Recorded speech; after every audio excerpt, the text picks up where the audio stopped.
Florida State over the last several years has been an absolute factory for defensive ends, producing guys like Brian Burns, who is now the second highest paid edge rusher in the NFL, Keir Thomas, Jermaine Johnson, who was a first round pick, and then Jared Verse, who will be a top 15 pick in this year's draft.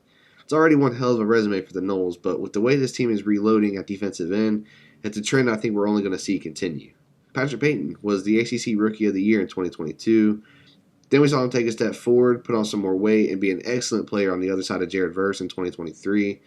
I believe he led the nation in batted passes. He had absolutely dominant games against Florida and Louisville to finish off the season. Now it looks like he's gotten even bigger and will essentially be Florida State's premier edge rusher in 2024. And a lot of early draft boards have him as a first round pick in the 2025 draft, and that definitely wouldn't surprise me at all. On top of that, Florida State just brought in not one, not two, but three massive additions at defensive end through the transfer portal. Most notably, a legacy guy, Marvin Jones Jr., who transferred in from UGA. He's a former five-star prospect that Florida State almost landed out of high school but fell just short. Though this is a common theme here, Florida State maintaining contact and relationships there. And it, of course, doesn't hurt that his dad is probably the greatest linebacker in Florida State history.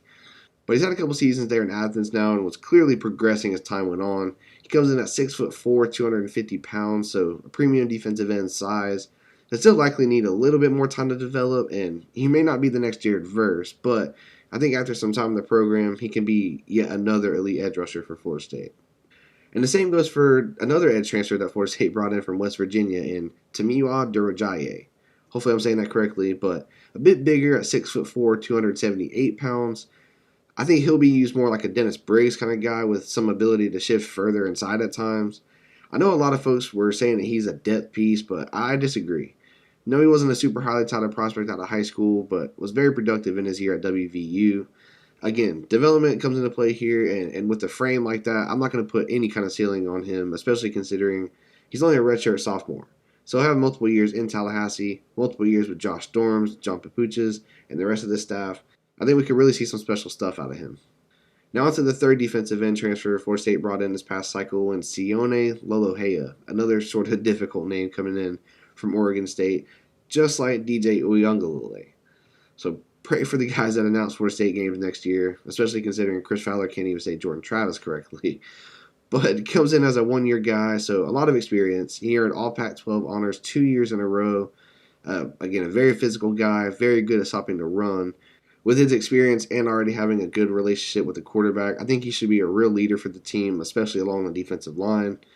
I really like this group of transfers Florida State is bringing in for 2024. And again, while there may not be a Jared Verse type of guy who's going to come in and instantly dominate the game, it's a group of very good players and combined will build an elite level of depth at a key position. And I think depth and the ability to rotate guys is a huge plus for Florida State. You saw even with Jared Verse and Braden Fisk in 2023 that they were on the field for every snap. Therefore, they didn't miss any games or deal with any serious injuries. And honestly, there was a bigger drop-off from, say, Jared Verse to a guy like Gilbert Edmonds. So I think this year we'll see a little more even depth where they can rotate and do the things they need to do and not have such a big drop-off in talent. All of these guys were starters at other Power 5 programs throughout. All of these guys were starters at other Power 5 programs throughout the country. So you're building an absolute elite level of depth here for sure. And I think they could all end up being pretty special players for Florida State and hopefully just add to the list of first-round picks at that position. Again, super stoked about the guys Florida State's bringing in here, reloading at defensive end with some absolute monsters. Real quick, though, I want to get your guys' thoughts down in the comments. Let me know which of these transfers you're most excited about. And if you enjoyed the video, definitely drop a like and subscribe. We talk all things Florida State football, from recruiting to conference realignment. So definitely subscribe to the channel and catch more videos just like this one as we climb to our goal of 1,000 subs. Thanks for watching, guys. We'll talk soon. Go Noles.